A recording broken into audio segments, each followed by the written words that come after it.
আরে sir, sir Abhijit, Abhijit কি করছো তুমি?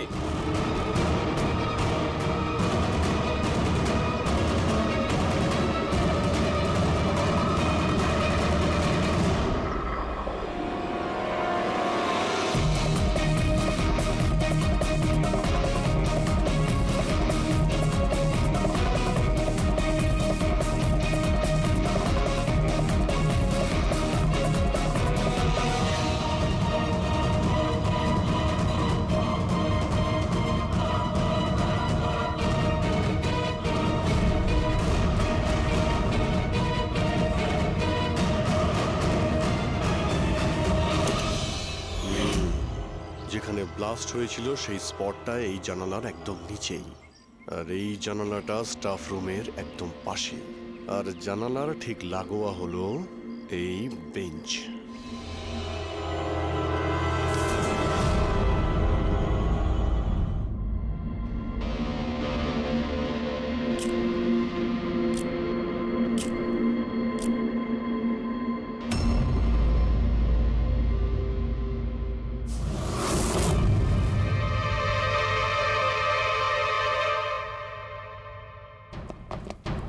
স্যার, ক্লাসরুমে যদি ঢুকতেই হতো ওই দরজাটা দিয়ে ঢুকতেন। এরকম হার্ট অ্যাটাক করানোর কি প্রয়োজন ছিল? আরে আমি চেক করছিলাম যে আমাদের বোমবার সে কতটা রিস্ক নিয়েছিল স্টাফ রুমে গিয়ে ওই হুমকি দেওয়া পেন্ট লেখার জন্য। তার মানে স্যার, এই যে 65 লেখা বেঞ্চে যে ছেলেটা বসেছিল সেই বোমটা নিচে ফেলেছিল, যা ঠিক ওখানেই পড়েছিল। আর আমরা সবাই কাঁচের টুকরো আর লোহার টুকরো কেন পেলাম না জানো? মানে ওটা হোমমেড বোম ছিল? এক্স্যাক্টলি, এটা হোমমেড বোম ছিল।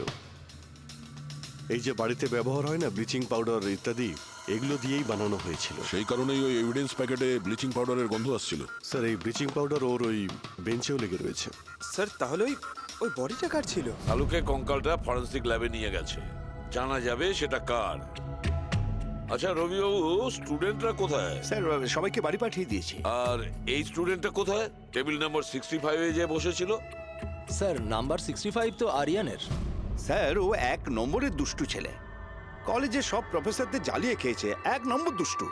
আরিয়ান, চলো এবার আমরাও ওকে একটু বিরক্ত করি। I am sorry sir, I am sorry. চুপ! এই জন্য কলেজে জয়েন করেছো? কলেজটাকে বোম দিয়ে উড়ানোর জন্য? কেন করেছো এটা? স্যার, এক্সাম আসছিল আর আমি একদম তৈরি ছিলাম না। তো ওই দিন আমি স্টাফ রুমের ভেতরে যাই আর কলেজটাকে বোম দিয়ে ওড়ানোর হুমকি দিয়েছিলি?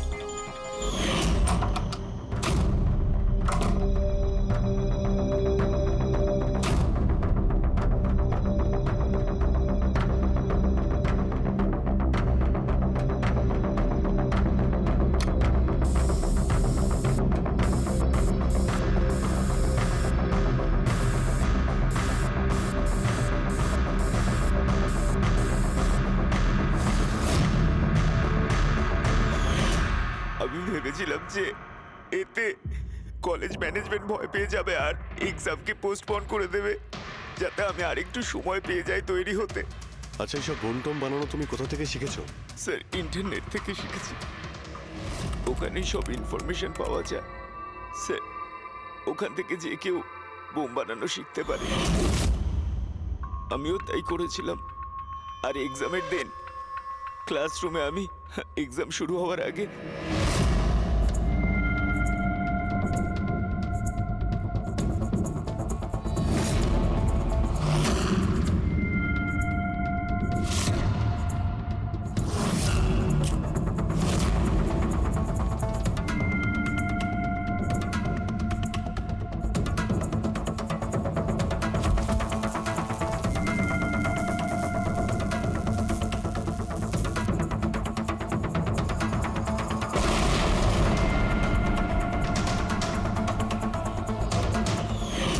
যদি এই বুদ্ধিটা পড়াশোনায় কাজে লাগাতে, তাহলে অনেক বড় কাজ করতে পারতে।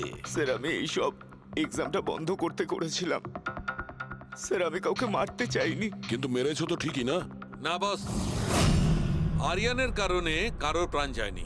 এটা কি বলছো তুমি শালুকে? বোম ব্লাস্ট করেছে ও কলেজে। হ্যাঁ বস, বম ব্লাস্ট করেছে। আর ওই বম ব্লাস্টের কারণে একটা মার্ডার কেস আমাদের সামনে এসে হাজির হয়েছে।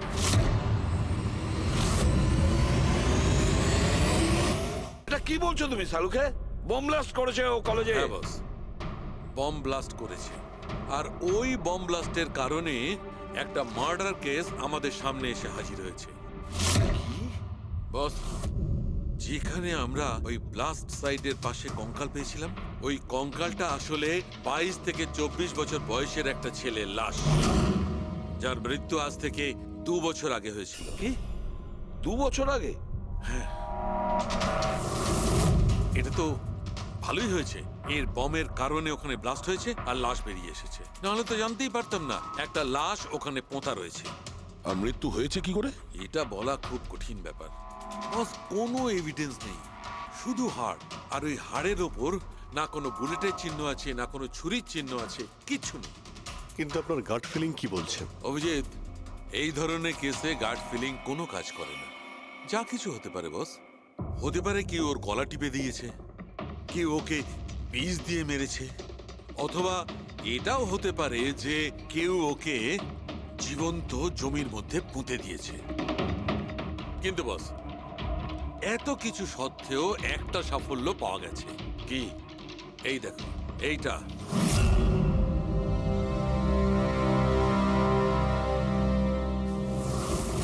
এই সেই ছেলেটা? হ্যাঁ স্যার, এই কলেজে প্রিন্সিপাল হবার আগে আমি কেমিস্ট্রি টিচার ছিলাম। সব ছাত্রছাত্রীদেরই আমি পোক করতাম যাতে কেমিস্ট্রিতে তাদের রুচি আসে, কিন্তু একে কখনো আমায় পোক করতে হয়নি, কারণ প্রথম থেকেই এর কেমিস্ট্রির প্রতি নজর ছিল। খুব ব্রিলিয়েন্ট ছিল স্যার। আর্থ ন্যাশনাল কেমিস্ট্রি অলিম্পিয়াড অ্যাওয়ার্ড 2015, 2 বছর আগে। আগে হ্যাঁ, আমরা এই অ্যাওয়ার্ড পেয়েছিলাম। আর শালুকের কথা অনুযায়ী ওর মৃত্যু 2 বছর আগে হয়েছিল। আপনাকে কেউ কিছু বলেনি যে ও চলে গেছে, ও নিখোঁজ হয়ে গেছে? পুলিশের রিপোর্ট তো নিশ্চয়ই করেছে। না স্যার, আমাকে কেউ কিন্তু বলেনি। কে যেন বলেছিল এর আর ওর বাবার মধ্যে কোনো বনিবনা ছিল না, তাই বাড়ি ছেড়ে চলে আসে। তবে খুবই ব্রিলিয়েন্ট ছেলে ছিল স্যার, পড়ায় খুবই মনোযোগ ছিল। আরে আমাদের কলেজের কেমিস্ট্রি ল্যাবে অ্যাসিস্ট্যান্টের কাজও করত। আর তাতে যা টাকা পেত সেগুলো খরচ করতো না, সবই সঞ্চয় করত। কোনো বিশেষ জিনিসের জন্য ও টাকা জমাতো? ও বলতো যে আমি কোনো এনজিওর সাথে মিলে দুস্থ মানুষদের সাহায্য করব। হ্যালো স্যার, মাইসেলফ প্রণব, কলেজের চেয়ারম্যান আর লোকাল কর্পোরেটর। ইন্সপেক্টর, আমি এসব কি শুনছি যে এই যে ব্লাস্ট হয়েছে সেটা সুইসাইড বম্বারের কাজ? না, কোনো সুইসাইড বোম অ্যাটাক হয়নি, বরং একটা খুন হয়েছে। কোন? আগে হ্যাঁ, আর সেই খুনটা 2 বছর আগে হয়েছিল। আপনারই এক স্টুডেন্ট ছিল আর্থ, ওকেই খুন করা হয়েছিল। গড। ইন্সপেক্টর প্লিজ, আমাদের স্টুডেন্টের ওপর এর একটা খারাপ প্রভাব পড়ছে, আর আমি কলেজটা খুব তাড়াতাড়ি আবার খুলতে চাই। So please I request you, এই কেসটা যত তাড়াতাড়ি সম্ভব সলভ করুন। আমরাও এটাই চাই। Thank you. অ্যান্ড ইয়েস, আপনাদের কোনো রকমের কোনো সাহায্যের প্রয়োজন হলে একটুও দ্বিধাবোধ করবেন না, আমি যা করতে পারি করব। আপাতত শুধু ওর বাড়ির ঠিকানাটা দিলেই হবে। স্যার, আমার মনে হয়েছিল ও আমার উপর রেগে আছে, আমার উপরে অভিমান করেছে। হয়তো ওর রাগ কমে গেলে নিজের থেকেই বাড়ি ফিরে আসবে, কিন্তু কি করে জানো সে ও? কিন্তু আমরা শুনেছি যে আপনাদের মধ্যে সবসময় নাকি কোনো না কোনো ঝামেলা হতো। হ্যাঁ স্যার, এখন রিয়েলাইজ করতে পারছি যে বেশিরভাগ ভুল আমিই করেছিলাম। আমি নিজেকে একজন ভালো বাবা করে তুলতে পারিনি। ও ঘর ছেড়ে কবে গেছিল আপনার মনে আছে? 12ই আগস্ট 2015। বলেছিল কলেজ যাচ্ছে, তারপর আর ফিরে এলো না। আপনি আপনার ছেলের বন্ধু বান্ধবদের জিজ্ঞাসাবাদ করেননি? হ্যাঁ স্যার, করেছিলাম, কিন্তু ওরা কিছু বলতে পারলো না। পুলিশে নিশ্চয়ই কমপ্লেন লিখিয়েছিলেন? প্রত্যেকটা স্টেটের খবরের কাগজে ওর হারিয়ে যাওয়ার খবর ছাপিয়েছিলাম, কিন্তু তাতেও কিছু হয়নি। আমরা ওর রুমটা কি একবার দেখতে পারি? স্যার, ও চলে যাওয়ার পর থেকে ঘরটা বন্ধই রেখে দিয়েছিলাম। যদি আপনারা মনে করেন যে এখান থেকে কিছু নিলে ওর খুনিকে ধরা সম্ভব হবে, তাহলে প্লিজ প্লিজ আপনারা নিতে পারেন। এসব কেমিস্ট্রির বই, আমরা তো কিছু বুঝতেই পারবো না এর। ডক্টর সালুকে স্যারকে পাঠিয়ে দিই, যদি উনি কিছু বলতে পারেন। আচ্ছা, এই যে ফটোগ্রাফটা আছে এইখানে, কলেজের প্রিন্সিপাল স্যারের সঙ্গে যে 4 জন আছে এইখানে, এদের সবাইকে চেনেন আপনি? হ্যাঁ, এরা ওর ছোটবেলাকার বন্ধু। তুষার, লোকেশ, বীর, খুশি, ওরা সব কলেজে একসাথেই পড়তো আর খুব ভালো বন্ধু ছিল। আচ্ছা, এদের সঙ্গে একবার দেখা করি। এদের অ্যাড্রেস দিন তো আমায়। হ্যাঁ,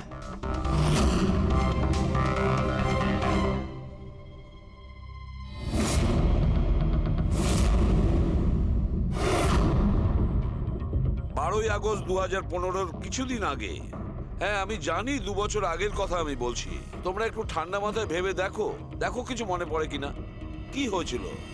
স্যার, এক্স্যাক্ট কিছু তো আমার মনে নেই, কিন্তু 6 অগস্টের দিনটা আমার মনে আছে, কারণ ওই দিন আমার বার্থডে ছিল। আচ্ছা, আর ওই দিন আমি আর্থকে দেখেছিলাম। ও ও গেটওয়েকে কিছু পয়সা দিয়েছিল আর কিছু কিনেছিল ওর থেকে। গেটওয়ে আমাদের কলেজে একে স্টোন ব্রিজের ওয়াচম্যান স্টুডেন্টদের খুব ফেভারিট ছিল। ওর সামনের দুটো দাঁতের মাঝখানে খুব বড় একটা ফাঁক ছিল, এই জন্যই আমরা ওকে গেটওয়ে অফ স্টোন ব্রিজ বলে ডাকতাম। এমনি তো ওর আসল নাম কি ছিল? জানি না স্যার, আমরা কোনোদিন কোনোরকম ভাবে ওকে জিজ্ঞেস করিনি ওর নাম কি ছিল। হ্যাঁ স্যার, আমরা ওকে শুধু গেটওয়ে বলেই ডাকতাম। আর কিছু মনে আছে? হ্যাঁ স্যার, 6 অগস্টের কদিন বাদে আমি আর্থকে গেটওয়ের সঙ্গে ঝগড়া করতে দেখেছিলাম। কিছু আর্গুমেন্ট চলছিল ওদের মধ্যে।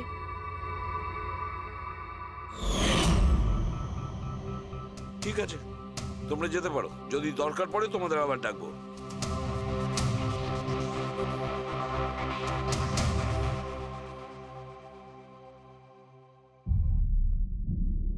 কি মনে হচ্ছে? গার্ডকে আমাদের ধরতে হবে, ও নিশ্চয়ই কিছু বলতে পারবে। আর স্যার, এই ছেলেটা ওয়াচম্যানের থেকে কি কিনছিল? এক্সকিউজ মি স্যার, হ্যাঁ, আমি আপনাদের কিছু বলতে চাই। কি? হয়তো আপনাদের এটা শুনে একটু আশ্চর্য লাগবে, কিন্তু আমি আগে থেকেই জানতাম যে আর্থ মারা গেছে। কি? ও মারা গেছে এটা তোমার কেন মনে হয়েছিল? দ্যাট আই ডোন্ট নো, এটা একটা গাট ফিলিং। আমি আগে থেকেই জানতাম যে ব্যাস আর্থ আর বেঁচে নেই।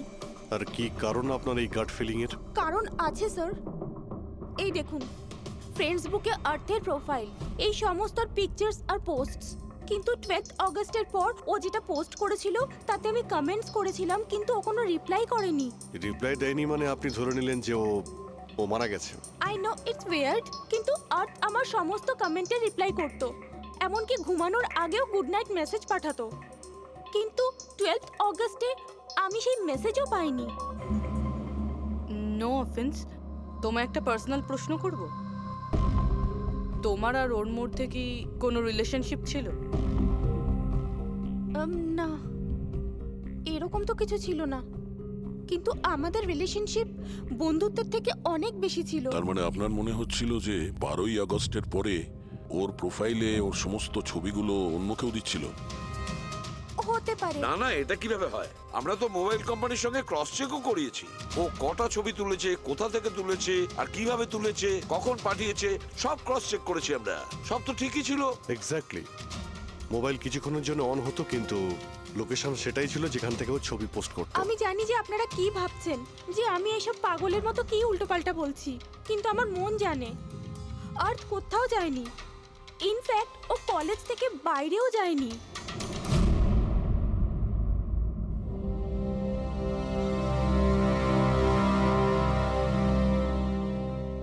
স্যার, হ্যাঁ, স্যার এটা দেখুন, খুশি ঠিক বলছিল, আর্থ কোথাও যায়নি। এটা কি করে সম্ভব? স্যার আমি সব ছবির রিভার্স ইমেজ চেক করেছি। রিভার্স ইমেজ মানে যা থেকে তার ডিটেলসটা পাওয়া যায়? হ্যাঁ স্যার, যদি ধরুন কোনো ছবি আমরা ইন্টারনেটে আপলোড করি তাহলে সেই ছবির সব ডিটেলস আমরা পেয়ে যাব, কটার সময় তোলা হয়েছিল, কোথায় তোলা হয়েছিল, সব। আর যদি ওই ছবি কেউ কোনো এডিট করতে চায় বা ট্যাম্পারিং করতে চায় তাহলে আমরা অরিজিনাল ফটোটাও কি আছে সেটা বুঝে যাব। আর স্যার 12ই আগস্টের পর থেকে যতগুলো ছবি আপলোড করেছিল আমি সেগুলোর রিভার্স ইমেজ চেক করেছি। এই দেখুন স্যার কি পেয়েছি।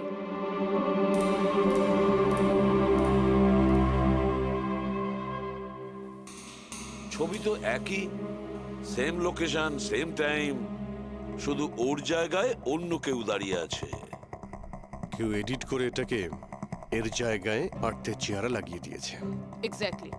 তার মানে ছেলেটা ওই সব জায়গায় যায়নি, বরং এ তো কলেজ থেকেই বাইরে যায়নি।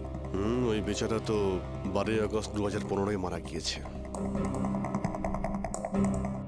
কিন্তু ওকে কে খুন করতে পারে? সেটা তো গেটওয়ে ওয়াচম্যানই বলতে পারবে। খোঁজ নিতে হবে কোথায় আছে। স্যার, প্রিন্সিপালের সঙ্গে কথা হলো। গেটওয়ের আসল নাম শৈলেশ স্যার। আচ্ছা, স্যার 11ই আগস্ট 2015 আর্থ শৈলেশের বিরুদ্ধে কলেজের বোর্ডে একটা চিঠি লিখেছিল যে ও ড্রাগস বেচে, এই সুগার হাই ড্রাগস। আর 12ই আগস্ট ওকে চাকরি থেকে তাড়িয়ে দেওয়া হয়েছিল। ওটা হোক বা না হোক নিশ্চয়ই শৈলেশের হাত আছে ওর খুনের ব্যাপারে। কলেজের লোকেরা ওর নামে কমপ্লেন করেনি পুলিশে? না স্যার, প্রিন্সিপালের নাকি দয়া হয়েছিল। শৈলেশ খুব গরিব মানুষ, একা ইনকাম করতো, তাই ওকে ছেড়ে দেওয়া হয়। আচ্ছা, বাড়ির লোকেরা কি বলছে শৈলেশের? শৈলেশের বাড়ির লোক এখান থেকে 600 কিলোমিটার দূরে একটা গ্রামে থাকে। শৈলেশের সাথে তো ওদের 2 বছর কোনো যোগাযোগই নেই। ওরা তো নিজেরাই ওকে খুঁজছে। কিন্তু ওর বাড়ির লোক জানতে পেরে গেছিল যে শৈলেশ ড্রাগ বিক্রি করে, তো ওরা এটা ভেবে নিয়েছে ওকে হয়তো পুলিশে ধরে নিয়েছে আর জেলে পড়ে রয়েছে। এ কিরকম ফ্যামিলি? খোঁজার একবার চেষ্টাও করেনি? এই শৈলেশ 2 বছর ধরে নিখোঁজ, একবারও বাড়ির লোককেও ফোনও করেনি। চাকরি থেকে তাড়িয়ে দিয়েছিল আর 2 বছর ধরে বাড়ি যায়নি, তাহলে গেল কোথায়? দয়া, আমি জানি শৈলেশ কোথায় আছে।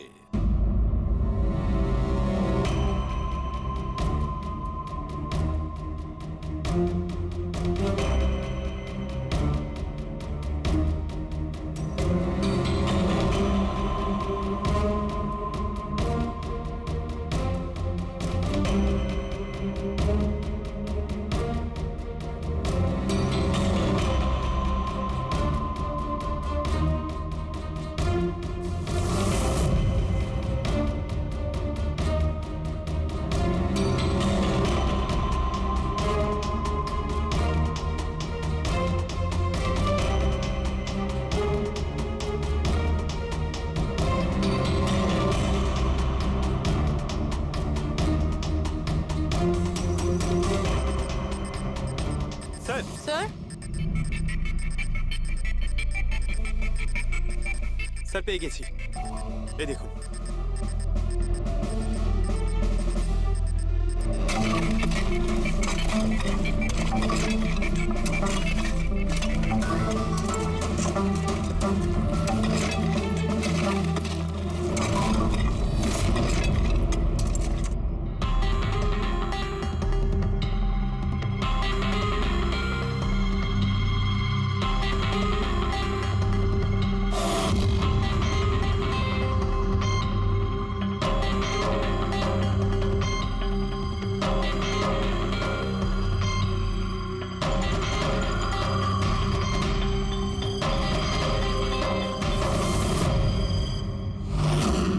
স্যার এই লাশটা তো পুরোপুরি কঙ্কাল হয়ে গিয়েছে।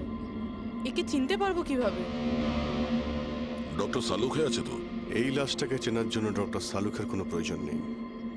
এই কঙ্কাল নিজেই তার পরিচয় বলে দিচ্ছে। এই দেখো, এর দাঁতের মাঝখানে গ্যাপ আছে। কলেজের ওয়াচম্যান শৈলেশ কুমার। স্যার আশ্চর্য ব্যাপার, পার্কিং লটে দুটো লাশ পাওয়া গেল আর কেউ এটার ব্যাপারে কিছু জানেই না। You are right. কারোর তো এটা জানা উচিত ছিল। তার তো অবশ্যই জানা উচিত যে পার্কিং লটের ফ্লোর বানিয়েছে। কলেজের কম্পাউন্ডের মধ্যে দুটো লাশের কঙ্কাল পাওয়া গেছে, আর আপনারা কিছু জানেনই না। কি না স্যার, আচ্ছা, এই যে পার্কিং লটের যে কাজ হয়েছে এখানে, মানে এই মেঝে বা এই সব কিছু, এগুলো কবে হয়েছিল কিছু বলতে পারবেন? এগুলো তো 7ই অগস্ট 2015। মানে 2 বছর আগে, যে সময় আর্থ মারা গিয়েছিল, মানে তার আশেপাশেই। মানে যেই এই কংক্রিটের কাজটা বা মাটি ভরার কাজটা করেছে, ও জানতো যে ও দুটো লাশের ওপর মাটি ফেলছে, হ্যাঁ? এই সমস্ত কাজ এখানে কে করেছিল? রাম আদর্শ আমাদের কলেজের কন্ট্রাক্টর, এসব কাজ ওই করে থাকে। ওই কন্ট্রাক্টর যে অফিসের পেন্টিং করেছিল? আগে হ্যাঁ, এই পার্কিং লট আর মাটি ঢালার কাজ ওই করেছে স্যার। এই রাম আদর্শ থাকে কোথায়? লোকটা তো দেখছি বাড়িটা বেশ ভালোই হাঁকিয়েছে। একজন কন্ট্রাক্টরের এত বড় বাড়ি।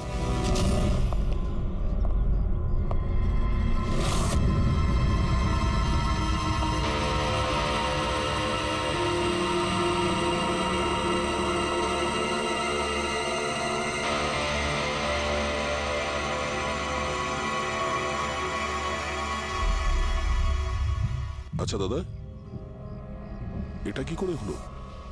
কি আর বলবো বাবা, আমার তো আর জীবনের প্রতি মায়া দয়াই নেই।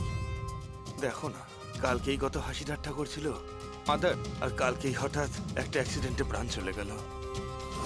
অ্যাক্সিডেন্ট? অ্যাক্সিডেন্ট?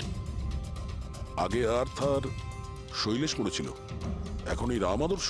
একমাত্র এই ছিল যে এই কেসের শেষ সাক্ষী। এটা কারো প্ল্যান মনে হচ্ছে বস। আর এটা তো কোনো কাকতালীয় হতে পারে না। মনে হচ্ছে কেউ জেনে গেছে যে আমরা এই কেসটাকে ইনভেস্টিগেট করছি, নিজের জীবন বাঁচানোর জন্য রাম আদর্শকে মেরে দিল। আমার তো মনে হয় এই কলেজেরই কেউ হবে। সে কে এটা জানতে কলেজের হিস্ট্রি ঘাঁটতেই হবে। স্যার, স্টোনব্রিজ কলেজের ফিনান্সিয়াল হিস্ট্রি একদম ক্লিন। টাকা বা ডোনেশনের ক্ষেত্রে কোনো ঘাপলা নেই। স্যার স্যার এই আর্টিকেলটা পেয়েছি। 3 আগস্ট 2015-তে AK স্টোনব্রিজ কলেজের কেমিস্ট্রি ল্যাবে স্টুডেন্টদের ওপর একটা আজব সাইড এফেক্ট হয়েছিল। সবাই অজ্ঞান হয়ে গিয়েছিল। মনে হয় কোনো কেমিক্যাল রিয়াকশন ছিল। এটা কি ধরনের কেমিক্যাল? স্যার ওটা তো অথরিটিসও জানতে পারেনি।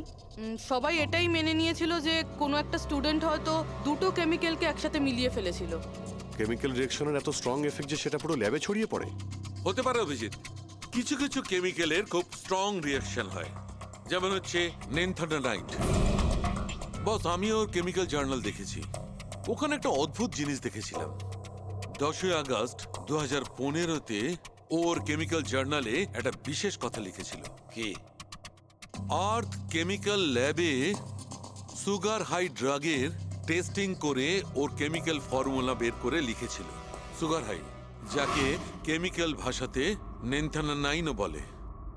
এটা একটা বিশেষ ধরনের ড্রাগ, যেটা একটা অদ্ভুত নেশা সৃষ্টি করে। কিন্তু এই আর্থ সুগার হাইয়ের টেস্টিং করছিল কেন? 1 মিনিট, এগুলো আমরা নোট করি। 3 আগস্ট 2015 স্টোনব্রিজ কলেজের স্টুডেন্টরা অজ্ঞান হয়ে গিয়েছিল। 6 আগস্ট 6 তারিখ খুশি আর্থকে শৈলেশের সঙ্গে সুগার হাই ড্রাগ কিনতে দেখে ফেলেছে। 7ই আগস্ট কলেজের পার্কিং লট তৈরি হয়, কনস্ট্রাকশন শুরু হয়। 10th আগস্ট আর্থ সুগার হাই কেমিস্ট্রি ল্যাবরেটরিতে টেস্ট করে। 11ই আগস্ট আর্থ কলেজ বোর্ডকে জানিয়েছিল শৈলেশ কলেজে ড্রাগস বিক্রি করে। 12ই আগস্ট 2015 শৈলেশকে চাকরি থেকে বরখাস্ত করা হয়। আর ওই দিনেই, মানে 12ই আগস্টের দিনেই আর্থকে খুন করা হয়।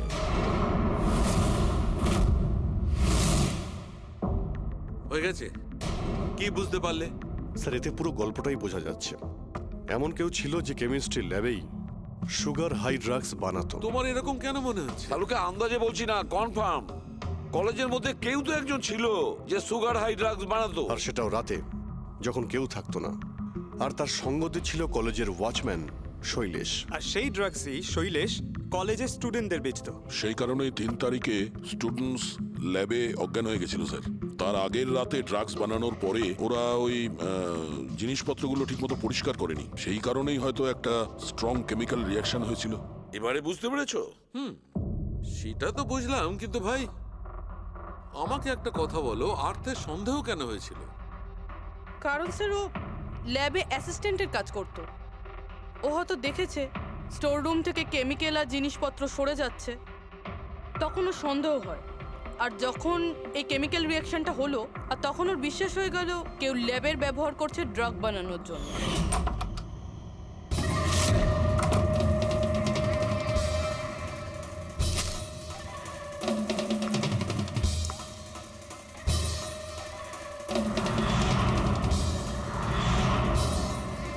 তারপর 10 তারিখে আর্থ ল্যাবে সুগার হাইয়ের টেস্ট করেছিল, এইটা জানার জন্য যে ওগুলো সত্যি সত্যি ড্রাগস কিনা। তারপর টেস্টের পরে টেস্টের সমস্ত ডিটেল ও একটা রিপোর্টে লিখে নিল। যখন ওর জানতে পারলো যে এই সুগার আই একটা ড্রাগস, তখন ও কলেজ বোর্ডকে একটা চিঠি লিখেছিল। যখন এই কথা ওই ড্রাগ বানানোর লোকেরা জানতে পারলো, তখন ওরা ভয় পেয়ে গেছিল কে এই অর্থ ওদের কাছে পৌঁছে যাবে। সেই কারণে আর্থকে মেরে দিয়েছিল। তারপরে স্যার শৈলেশকে মারে, যাতে ওর কোনো উইটনেসই না বেঁচে থাকে। কিন্তু স্যার, এরকমটা কে করতে পারে? যে কেউ হতে পারে, যার কেমিস্ট্রির ওপর খুব ভালো দখল আছে আর যে সবসময় ল্যাবে যাতায়াত করতো। স্যার, ওই কলেজের প্রিন্সিপাল, উনি তো শৈলেশকেও পুলিশের কাছে দেননি। কেমিস্ট্রির নলেজ তো লোকেশ, তুষার আর বীরেরও রয়েছে। হায়ার স্টাডির জন্য ওরা বড় বড় ইনস্টিটিউটেও গিয়েছিল, তাও সেটা স্টুডেন্ট লোন বা স্কলারশিপ ছাড়া। এত টাকা পেলো কোথা থেকে ওরা? স্যার, হতে পারে তার মা বাবা দিয়েছে, বা এমনও হতে পারে কোনো বেআইনি কাজ করেছে টাকার জন্য। যে কেউ হতে পারে, এদের মধ্যে কেউ বা বাইরের কেউ, কাউকে ভরসা করা যায় না। একটা কথা, এই আপনাদের এই খুশির ওপর ভরসা আছে স্যার? কেন দয়া? মানে যদি এই খুশি ভরসা করার মতন হয়, তাহলে আমার কাছে একটা প্ল্যান আছে। কিরকম প্ল্যান? আর্থ, শৈলেশ আর রাম আদর্শ তিনজনেই মারা গেছে, আর তোমার ষড়যন্ত্র আমি সব জানি। আর যদি তুমি চাও যে এটা গোপন থাকুক, তাহলে আজকে কলেজের পার্কিং লটে 1 কোটি টাকা নিয়ে চলে এসো। এই মেল পড়ে খুনি খুব ঘাবড়ে যাবে, এটা মনে করে যে কেউ তো আছে যে ওর আসল ব্যাপারটা জানে। স্যার, আই এম শিওর আজ রাতেও নিশ্চয়ই আসবে। আর উইটনেসকে মারার চেষ্টাও করবে। তাই তো আমি বলছি স্যার, এসব কিছুর জন্য খুশির জীবনের রিস্ক নেওয়া কি ঠিক হবে? যদি অচেনা কাউকে দেখে খুনি ওখানে না আসে। আর আমাদের এমন কাউকে চাই যে ওই কলেজেই পড়ে। আর যাকে দেখে ওর মনে হয় যে হ্যাঁ, এ হয়তো ওর আসল ব্যাপারটা জানে। খুশি, তুমি একদম ভয় পাবে না, আমাদের টিম ওখানে থাকবে। ওকে, কিচ্ছু হবে না তোমার। এটা জিপিএস মাইক্রোচিপ, তুমি এটা তোমার কাছে রাখবে, আমরা তোমাকে ট্র্যাক করতে থাকবো।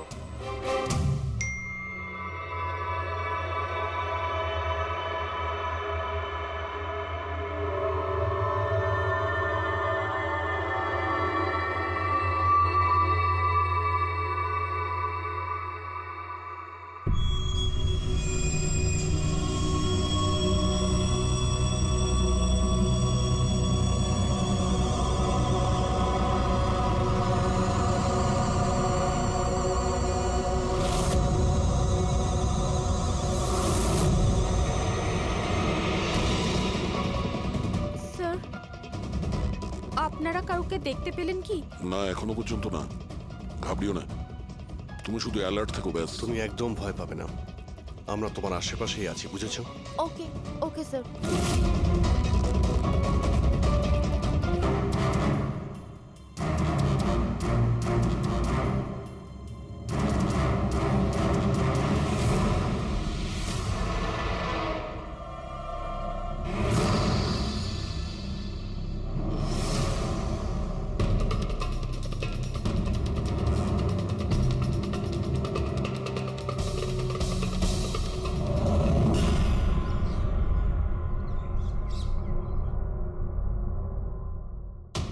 স্যার, খুনি মেল পড়েও আসেনি? আরে পঙ্কজ, হতে পারে সে মেলটা দেখেইনি।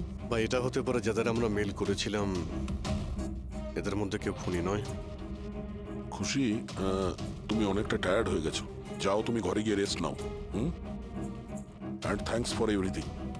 যদি কোনো জিনিসের প্রয়োজন হয় আমাদের ফোন করো, ওকে?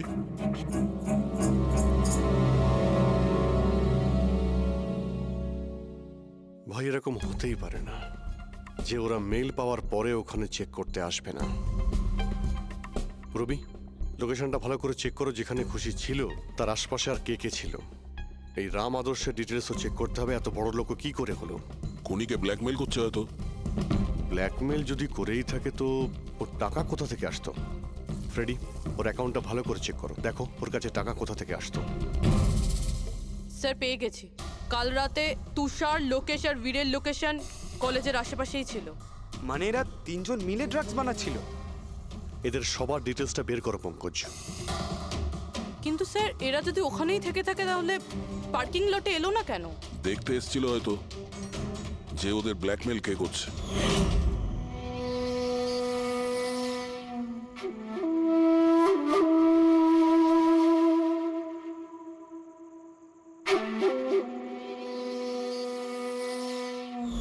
আর ওরা হয়তো খুশিকে দেখে ফেলেছে, ওকে কেউ মেরে ফেলতে পারে। ফোন করো ওকে।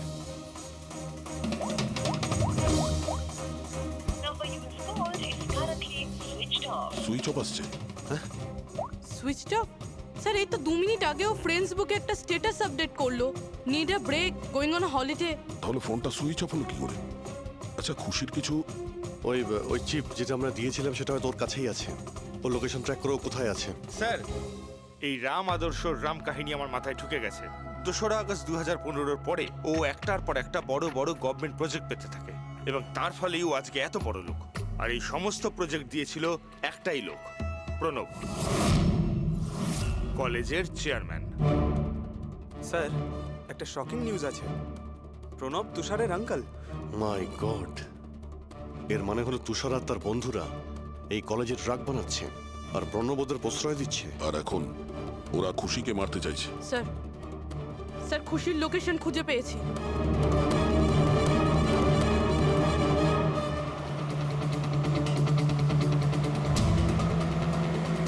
খুশি এখন কোথায় আছে? স্যার কোনো একটা আন্ডার কনস্ট্রাকশন সাইটে গিয়ে আটকে গেছে।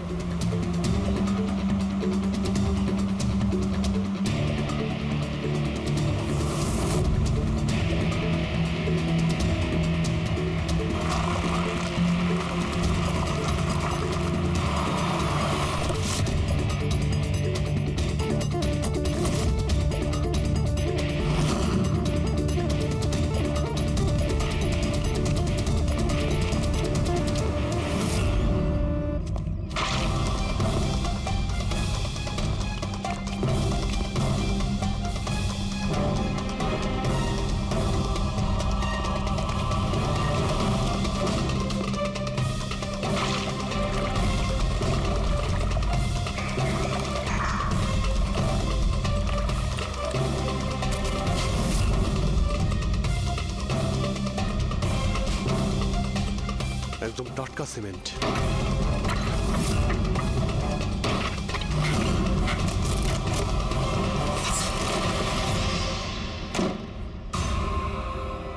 খুশি?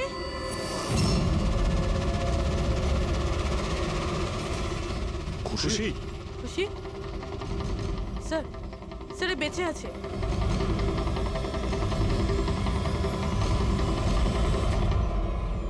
খুশি?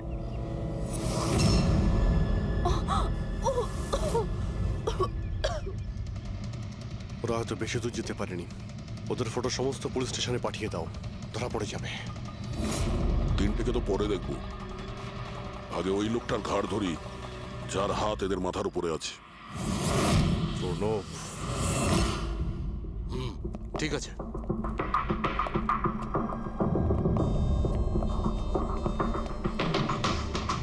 আপনারা? আগে হ্যাঁ, ওই দিন তো আপনিই বলেছিলেন যদি কোনোদিন কোনো প্রবলেম হয় আপনার কাছে চলে আসতে। হ্যাঁ, অফকোর্স আই রিমেম্বার। প্লিজ আমাকে বলুন আপনাদের কিভাবে সাহায্য করতে পারি। না ঠিক আছে, আমরা এখানে কিছু জিজ্ঞাসা করতে আসিনি, একটা ব্যাড নিউজ দিতে এসেছি। Bad news? আগে হ্যাঁ, ওই মেয়েটা আছে না খুশি, ও বেঁচে গেছে। খুশি? কে খুশি? চিনি না আমি। কি বলছেন আপনি? আপনি এত নার্ভাস হচ্ছেন কেন? আপনার শরীর ঠিক আছে তো? কিছু ওষুধ টষুধ খাবেন নাকি? নাকি আপনার স্মৃতিশক্তি ঠিক করার জন্য আপনাকে কোন ওষুধ খাওয়াতে হবে? বস, কাজ হয়ে গেছে। স্যার ওই মেয়েটাকে তো আমরা পুঁতে দিয়েছ, হুম? যেভাবে আর্তা শৈলেশকে পুঁতে দিয়েছিলে,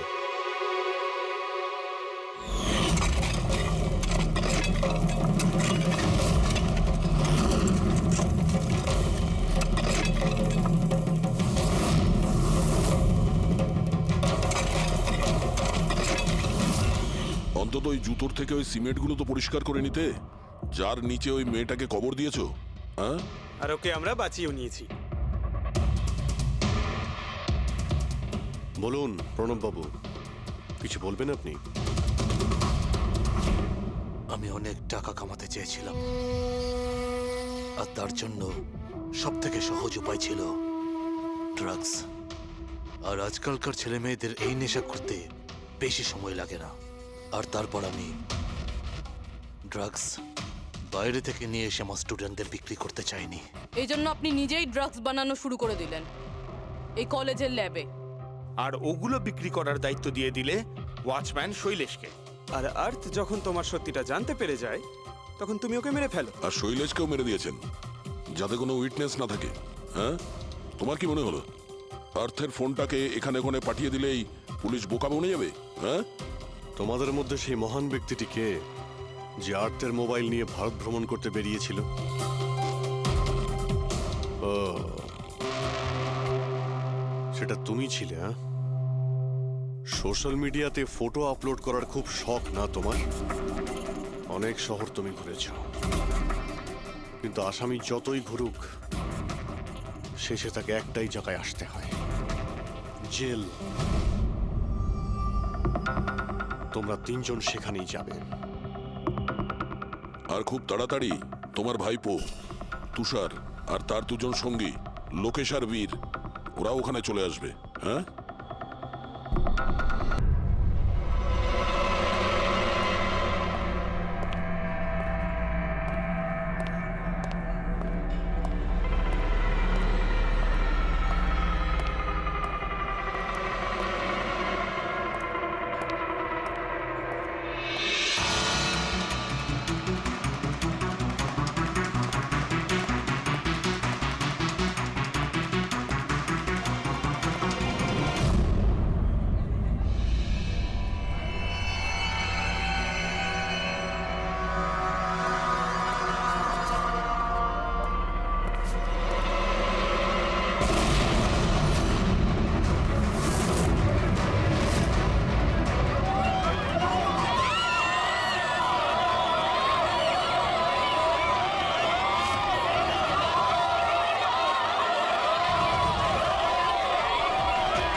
মিনিট দাঁড়াও, দেখতে দাও কি হয়েছে। কি হ্যাঁ, কি হয়েছে? স্যার ওই যে দেখুন ওদিকে।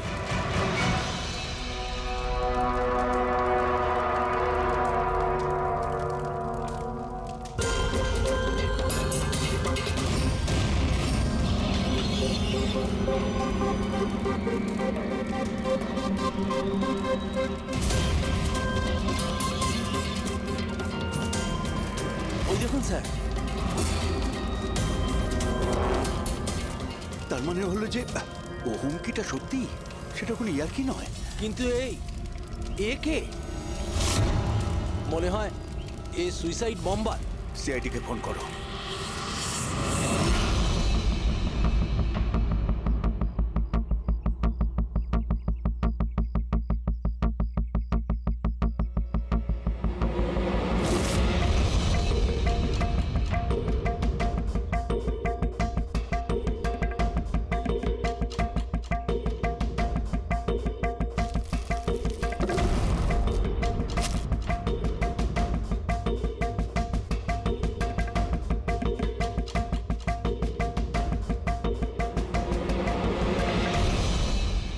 পাওয়া যেতে পারে এর থেকে?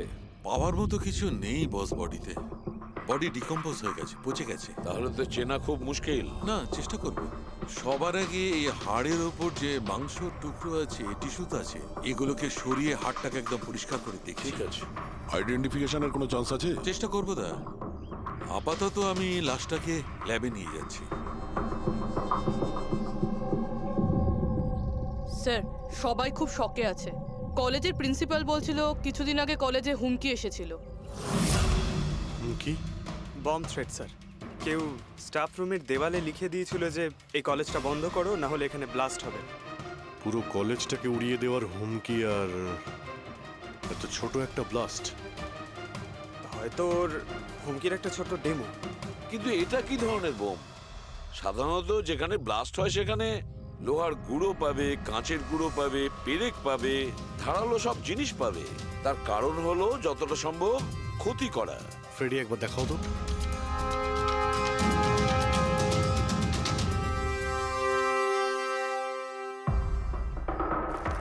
না স্যার, সেরকম তো কিছু দেখতে পেলাম না।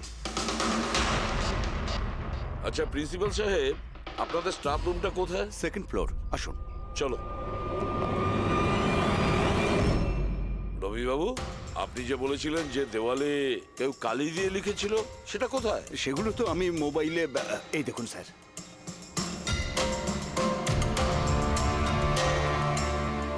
তো আপনারা তো তাড়াতাড়ি কি ছিল এই দেওয়ালটা রং করার?